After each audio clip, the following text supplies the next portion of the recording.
आप देख रहे हैं क्वेश्चन आवर। नमस्कार, मैं हूं अजय कुमार। आज से तकरीबन 24 साल पहले 1993 में जो बम धमाके हुए थे उसने हिंदुस्तान को एक ऑर्गेनाइज्ड आतंकवाद से रूबरू कराया था, जहां पर कुछ स्मगलर्स, कुछ ब्लैक मनी होल्डर्स और उसके साथ साथ आतंकियों ने मिलकर हिंदुस्तान को आतंकवाद का वो चेहरा दिखाया था जो अब तक हिंदुस्तान नहीं देख पाया था। मुंबई में 257 लोगों की मृत्यु हुई थी और उसके साथ साथ 500 से ज्यादा लोग घायल हुए थे। कोई नहीं भूल सकता उस हादसे को। लेकिन आज 24 साल बाद, जी हाँ 24 साल लग गए और अब जाकर इंसाफ होता दिखाई दे रहा है, क्योंकि अदालत ने अब फैसला दिया है। 2 को मौत की सजा दी गई है, 2 को उम्र कैद की सजा दी गई है और 1 व्यक्ति को 10 साल की सजा दी गई है। लेकिन सबसे बड़ी बात यह है कि इस पूरे आतंकी साजिश के सभी मास्टरमाइंड आज हिंदुस्तान के बाहर हैं, खुलेआम घूम रहे हैं और कुछ नहीं हो पा रहा उनके खिलाफ। क्या इसी को हम आतंकवाद के खिलाफ का डेटरेंट कहते हैं?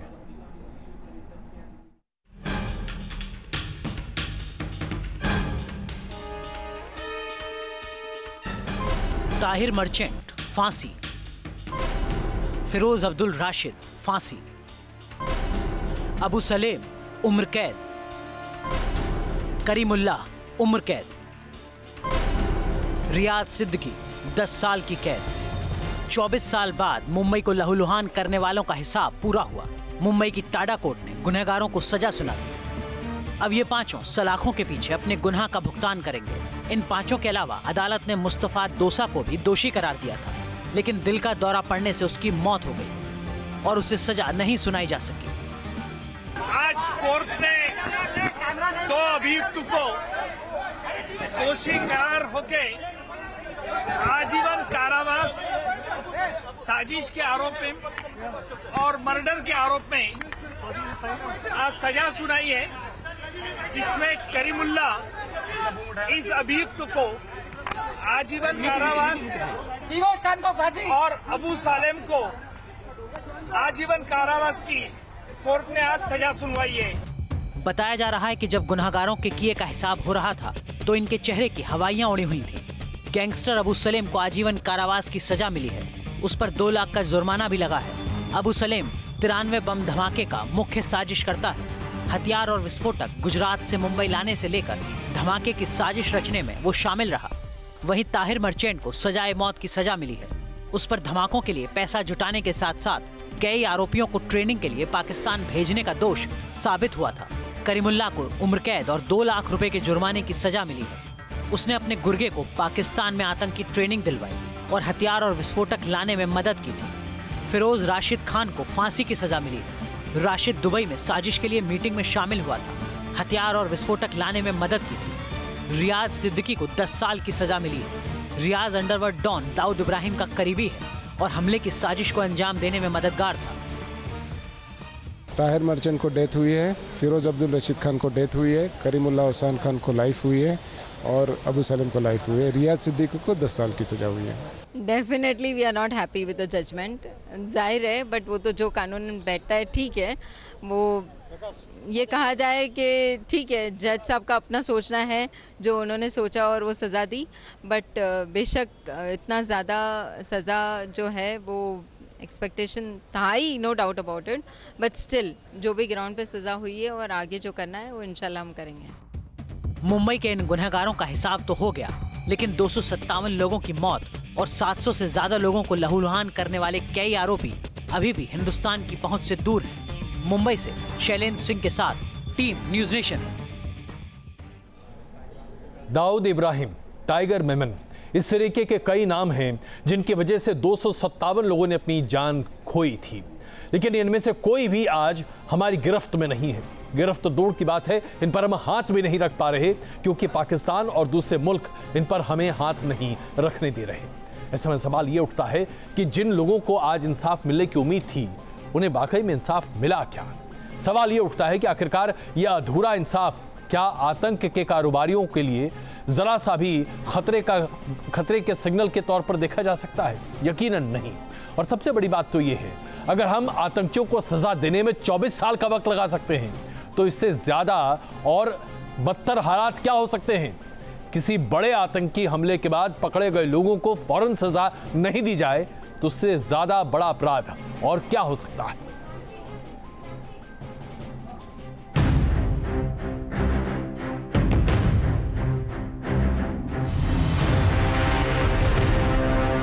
12 मार्च 1993 मुंबई का ब्लैक फ्राइडे, वो तारीख जिसे ना तो कभी मुंबई भुला सकती है और ना ही कभी हिंदुस्तान। 24 साल बाद मुंबई की विशेष टाडा कोर्ट ने गुनहगारों की सजा का ऐलान कर दिया।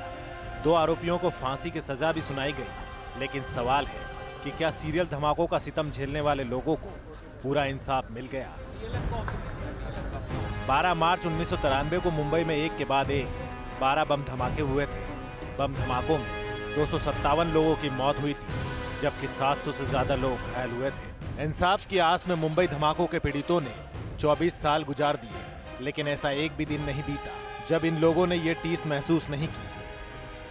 1993 के मुंबई बम धमाकों में आज भी कई ऐसे लोग हैं जिन्होंने अपनों को खोया। कई ऐसे हैं जिन्हें कभी ना भुला देने वाले जख्म मिले। आज भी लोग उस मंजर को याद करते हैं तो दिल सिहर उठता है। थोड़ा सा राहत जरूर मिला है और थोड़ा सा संतोष भी हुआ है कि 2 आदमी को फांसी की सजा हुई है, अबू सलेम को लाइफ प्रिजनमेंट मिली है और बाकी के लोगों को भी प्रिजनमेंट मिली है। और जो होना चाहिए था इतना नहीं हुआ, मगर फिर भी बहुत ही अच्छा फैसला न्यायालय ने सुनाया गया है और उससे थोड़ी तो हमें ऐसा लग रहा है कि राहत मिली है। मुंबई का यह दर्द किसी एक का नहीं है, बल्कि इस दर्द को पूरे हिंदुस्तान ने महसूस किया है। मुंबई में न जाने ऐसे कितने परिवार हैं जो इंसाफ के इस दिन का बेसब्री से इंतजार कर रहे थे। इंतजार मुंबई के गुनहगारों को फांसी की सजा सुनाए जाने का। बस उसका बाद बंद करके हम लोग भाग गए, इधर से निकल गया। बोले जो इतना पब्लिक जाम हो गया, बाड़ी कीड़ी सब मर गया, उधर बहुत ये हो गया उसकी वजह से। अभी तक कितना लेट हो गया वही बात है।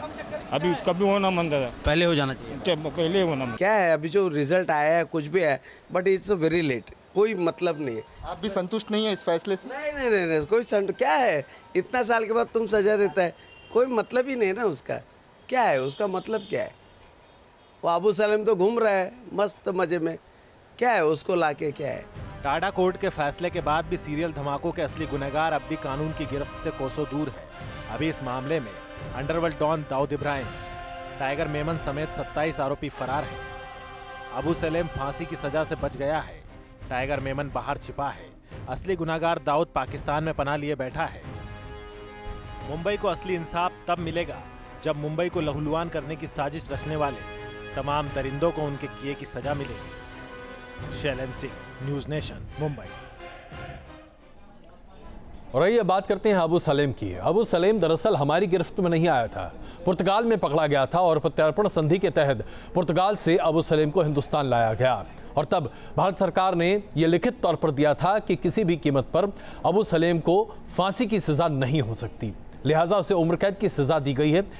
13 साल बचे हैं उसके सजा के, क्योंकि 25 साल की सजा है, 12 साल वो जेल में काट चुका है और उसके बाद अबू सलेम एक आज़ाद व्यक्ति होगा।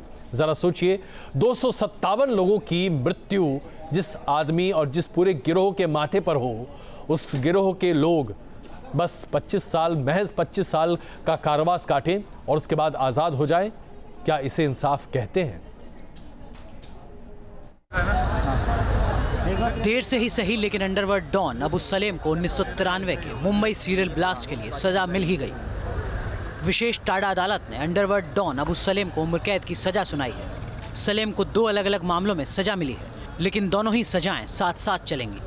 93 के बम ब्लास्ट में आज कोर्ट ने 2 अभियुक्त को दोषी करार होके आजीवन कारावास, साजिश के आरोप में और मर्डर के आरोप में आज सजा सुनाई है, जिसमें करीमुल्ला इस अभियुक्त को आजीवन कारावास और अबू सलेम को आजीवन कारावास की कोर्ट ने आज सजा सुनवाई है।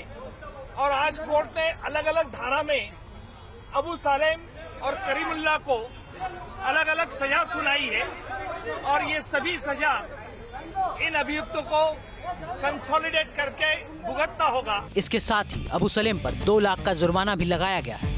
अबू सलेम को 1993 के मुंबई सीरियल बम हमले के लिए गुजरात से हथियार मुंबई लाने, बांटने, साजिश रचने और आतंकी गतिविधियों में शामिल रहने का दोषी पाया गया है। इसके साथ ही कोर्ट ने कहा कि हथियार अरेंज करना साजिश का सबसे अहम पहलू था और इन हथियारों का इस्तेमाल बेकसूर लोगों को मारने के लिए किया गया। कहा जा रहा है कि जिस दौरान जज सजा का ऐलान कर रहे थे उस दौरान सलेम चुप खड़ा था और तो और सजा का ऐलान होते ही अबू सलेम कोर्ट में बेंच पर बैठ गया। हालांकि अंडरवर्ल्ड डॉन अबू सलेम की सजा को लेकर अब भी कुछ पेच है, क्योंकि अबू सलेम को साल 2005 में एक्ट्रेस मोनिका बेदी के साथ पुर्तगाल से प्रत्यर्पण करके लाया गया था और 2005 से ही अबू सलेम जेल में बंद है और पुर्तगाल कानून के मुताबिक उम्र कैद की सजा अधिकतम 25 साल तक होती है। उसको लाने के टाइम पे पुर्तगाल गवर्नमेंट को गवर्नमेंट ऑफ इंडिया ने कुछ अंडरटेकिंग दिया हुआ है। उस अंडरटेकिंग के मुताबिक उसे 25 साल से ज़्यादा सज़ा नहीं दे सकते।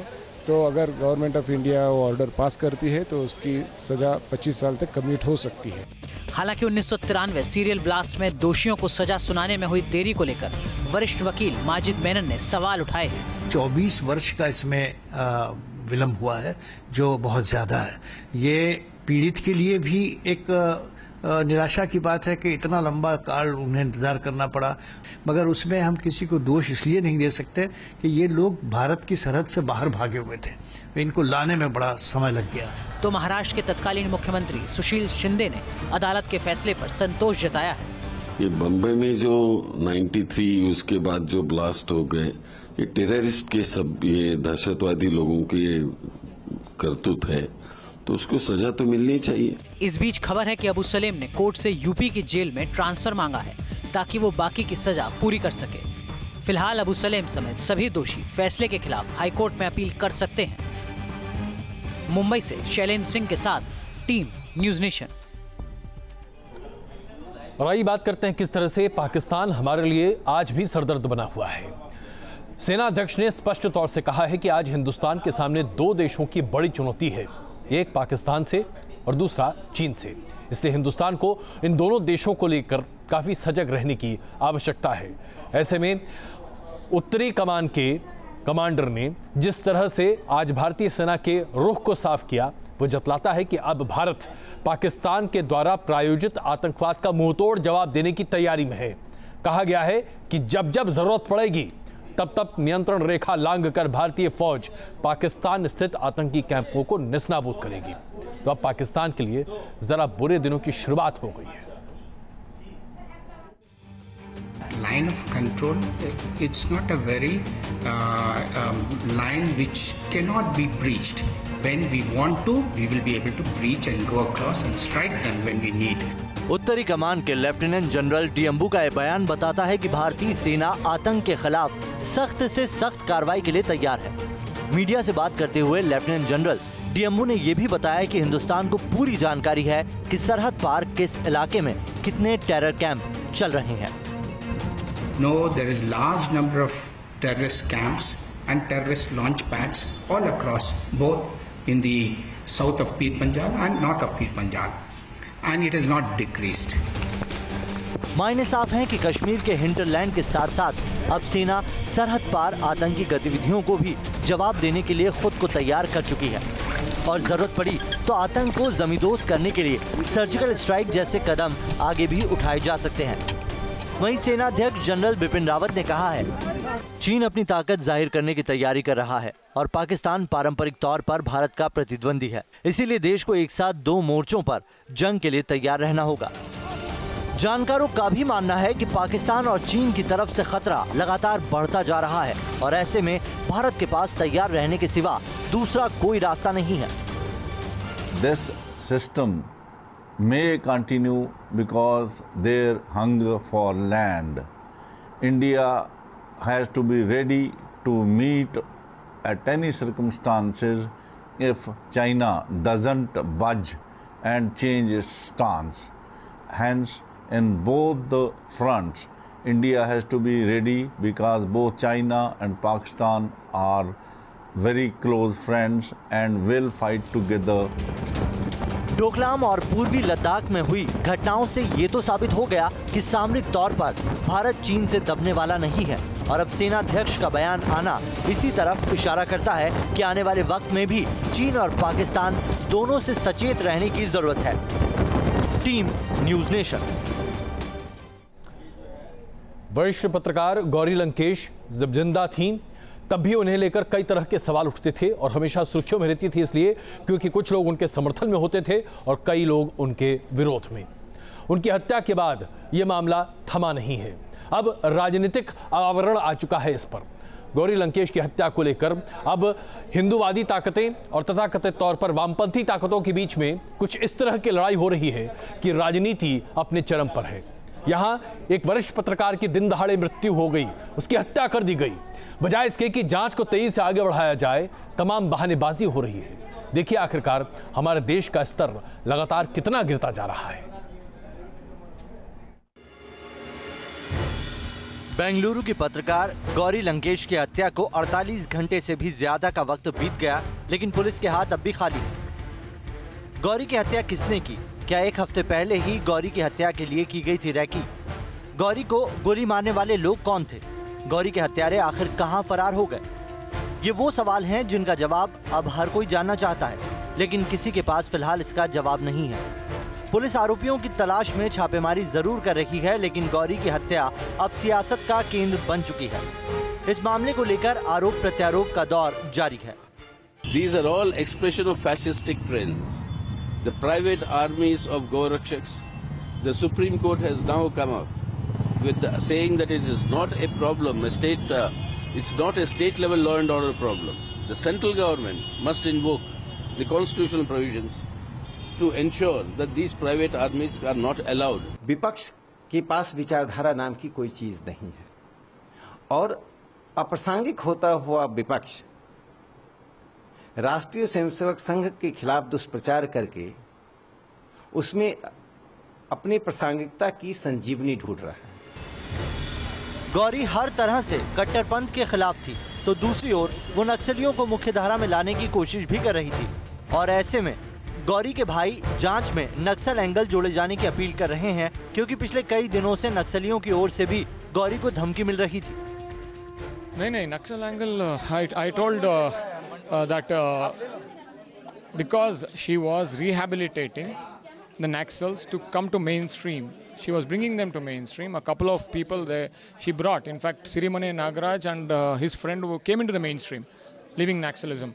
So on this front, a lot of Naxalites were angry with it, and they had printed some pamphlets saying that we are not happy with this issue. So because of that, I'm telling them, please investigate on that matter also. हालांकि गौरी की बहन का दावा है कि आरोपी एक हफ्ते से घर की रैकी कर रहे थे और गौरी ने इसका जिक्र अपनी मां से भी किया था। Every angle should be probed, but for me, according to me, she was never against all this thing for Naxalites that way, because she was helping them lead a peaceful life. So that can't be for me out of the question. I think whatever she said, I'm not even going to say right wing or anything. I'm going to say whatever ideology is, somebody has killed her for her ideology. So that is all. And whoever is the killer of that ideology should be caught. सवाल कई हैं, लेकिन police के पास फिलहाल इनका जवाब नहीं। इस हत्या को लेकर गौरी लंकेश के परिवार के सदस्यों की अलग अलग राय है। हालांकि एसआईटी का कहना है कि वो इस मामले में हर एंगल से जांच कर रहे हैं और उन्हें उम्मीद है कि आरोपियों को जल्द ही गिरफ्तार किया जाएगा। वीडियो जर्नलिस्ट मधु के साथ यासर मुश्ताक, न्यूज़ नेशन, बेंगलुरु।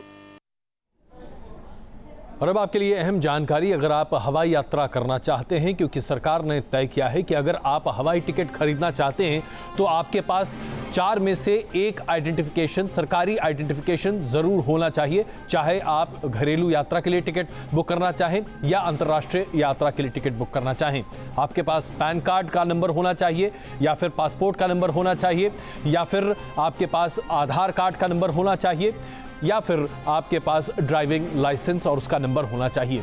इन 4 में से किसी एक के आधार पर ही अब आप हवाई यात्रा का टिकट कटा पाएंगे और ये आपके लिए बहुत महत्वपूर्ण जानकारी है। और अब बात करते हैं गुरमीत राम रहीम की, एक ऐसा व्यक्ति जो कि बलात्कार के आरोप में फिलहाल जेल की सलाखों के पीछे है, लेकिन विवाद थमने का नाम नहीं ले रहा। और वो इसलिए क्योंकि उसके साम्राज्य यानी कि डेरा सच्चा सौदा में तलाशी को लेकर अलग अलग तरीके के अभियान शुरू होने की बात कही जा रही है। अभी तक तो हाईकोर्ट के आदेश पर वहां यह देखने की कोशिश की गई थी कि क्या कुछ मिल सकता है, लेकिन अब कल सुबह से आधिकारिक तौर पर तलाशी अभियान शुरू होने जा रहा है और तब पूरा काला चिट्ठा सामने आएगा कि आखिरकार इस अय्याश ने अपने डेरे में क्या क्या बना रखा था सिर्फ धर्म के नाम पर। राम रहीम का एक ऐसा रहस्य लो जिसके बारे में कोई नहीं जानता था। सिरसा में राम रहीम की वो मायावी दुनिया जिसे देखकर आंखें चौंधिया जाए। ताजमहल हो, एफिल टावर हो, 7 स्टार रिजॉर्ट, अस्पताल, स्कूल, मॉल्स, राम रहीम की रहस्यमय गुफा। ये तस्वीरें राम रहीम के विलासिता की कहानी बताने के लिए काफी है। इन तस्वीरों को देखकर आप अंदाजा लगा सकते हैं कि राम रहीम के आश्रम में क्या चल रहा होगा। लेकिन अब राम रहीम के गुनाहों के कच्चे चिट्ठे की अगली किस्त खुलने वाली है। राम रहीम के डेरे के अंदर क्या है, राम रहीम की गुफा का राज क्या है, इस बात से अब पर्दा उठने वाला है, क्योंकि प्रशासन और पुलिस अब इस डेरे का चप्पा चप्पा खंगालने की तैयारी पूरी कर चुकी है। सिरसा में डेरा सच्चा सौदा के सर्च ऑपरेशन अभियान की उल्टी गिनती अब शुरू हो चुकी है। तस्वीरें आपको दिखा रहे हैं सुरक्षा व्यवस्था की, जहां चाक चौबंद नजर आ रही है और बैठकों का जो दौर है आला अधिकारियों का वो शुरू हो चुका है। ब्लैक कैट कमांडो के साथ हरियाणा पुलिस के तमाम आला अधिकारी जवान जो हैं वो पहुंच चुके हैं और फिलहाल जो लगातार इसके सर्च ऑपरेशन अभियान के, क्योंकि डेरा सच्चा सौदा का जो परिसर है वो काफी बड़ा है। राम रहीम के डेरे में घुसना और उसकी तलाशी लेने का काम उतना भी आसान नहीं है। प्रशासन को डर है कि डेरा के भीतर मौजूद समर्थक हिंसा कर सकते हैं। ऐसे में तलाशी अभियान के लिए डेरे की तलाशी से पहले सिरसा में सुरक्षा के लिए 40 कंपनियां लगाई गई हैं। इनमें 20 कंपनियां सीआरपीएफ की, 12 कंपनियां आर्म्ड फोर्स की, 5 आईटीबीपी, 2 आरएएफ और 2 बीएसएफ की कंपनियां हैं, तो 4 कंपनियां आर्मी की तैनात की गई हैं। इनके अलावा 40 स्वात कमांडोज और बम स्क्वाड के 50 मेंबर्स भी तैयार हैं। जब से राम रहीम गिरफ्तार हुआ है तब से सिरसा का यह डेरा वीरान है। लेकिन अब भी इस डेरे में किसी के लिए भी जाना खतरे से खाली नहीं है। डेरा समर्थकों ने जगह जगह तालेबंदी कर दी है, जिसको अब पुलिस और सुरक्षा बलों की टीम तोड़ेगी। जाहिर है इस तलाशी अभियान के पीछे हरियाणा सरकार का एकमात्र मकसद डेरे को हर तरह से खाली कराना है। मुमकिन है कि सर्च ऑपरेशन में कुछ और आपत्तिजनक सामान और जानकारियां हासिल हो, साथ ही राम रहीम के काले कारनामों का चिट्ठा दुनिया के सामने भी आ सके। सिरसा से सूरज अरोड़ा के साथ टीम न्यूज़ नेशन।